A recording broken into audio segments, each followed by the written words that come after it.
किरण Negi case 2012 का एक ऐसा केस जिस पर लगभग पूरा देश रोया था। आपने अभी तक हैवानियत की दर्जनों कहानियां सुनी होंगी, लेकिन जो मैं आज आपको एक सच्ची कहानी सुनाने जा रहा हूं, जिसे सुनने के बाद आपकी भी आंखों से आंसू निकल आएंगे। यकीन मानिएगा, जब मैं केस पढ़ रहा था तब मेरा भी मन दर्द से भर गया था और सोच रहा था कि कैसे उस वक्त किरण ने ये सब सहा होगा। उस मासूम पर हुए हैवानियत को आज तक का सबसे बड़ा केस माना जाता है। आखिर ये घटना क्या थी, कैसे घटी थी, आइए जानते हैं सिलसिलेवार तरीके से। उससे पहले आपसे निवेदन है कि इस वीडियो को पूरा जरूर देखिएगा और आपने चैनल सब्सक्राइब नहीं किया तो चैनल भी सब्सक्राइब जरूर कर लीजिएगा।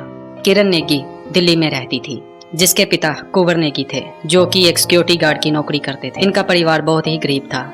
अब उनके पिता भी रिटायर होने वाले थे और घर की सारी जिम्मेवारी किरण नेगी पर ही टिकी हुई थी। पहले इनका परिवार उत्तराखंड में रहता था, लेकिन जब किरण की नौकरी दिल्ली में लग जाती है तब ये दिल्ली में शावला इलाके में रहने लगते हैं। दिल्ली में किरण की नौकरी लगते ही पूरा परिवार बहुत खुश था। किरण के पिता किरण पर बहुत ही गर्व महसूस करते थे। इनका पूरा परिवार बहुत खुश था, लेकिन अब कुछ ऐसा होने वाला था जिसका इनको एहसास भी नहीं था। जैसे किसी की इस परिवार को बुरी नजर लग गई थी। दिन था 9 फरवरी 2022 का। किरण रोज की तरह काम से घर आ रही थी। किरण बस में बैठी थी, लेकिन आगे उनके घर तक बस नहीं जाती, तो इसीलिए बस से उतरकर पैदल चलने लगती है।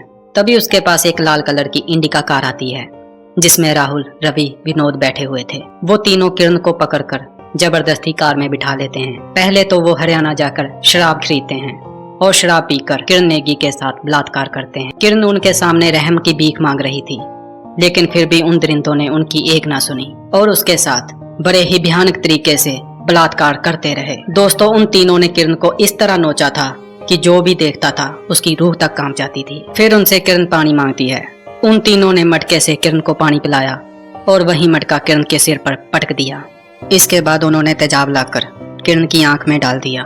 दोस्तों, उन हैवानों का अब भी मन नहीं भरा, तो उन्होंने किरण के साथ कुछ ऐसा काम किया जिसे सुनकर आपके भी आंसू निकल आएंगे। उन्होंने किरण के प्राइवेट पार्ट में लोहे की राड को घुसेड़ दिया और शराब की बोतल उसके चेहरे पर मारकर चेहरा पूरी तरह से नष्ट कर दिया। इतना सब सहने के बाद किरण की बर्दाश्त की हद खत्म हो गई और वो दम तोड़ देती है।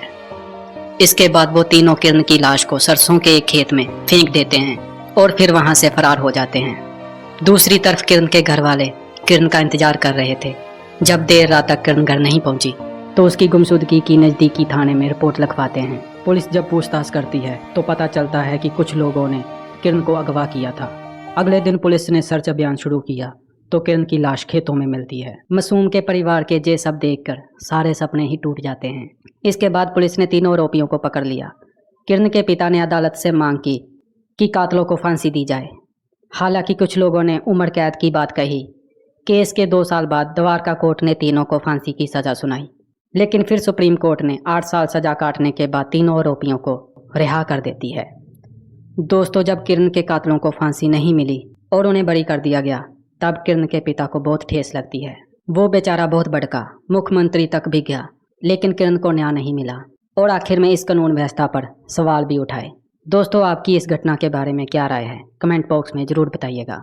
आपको वीडियो कैसी लगी, इसके बारे में जरूर अपनी टिप्पणी करिएगा। वीडियो को पूरा अंत तक देखने के लिए धन्यवाद।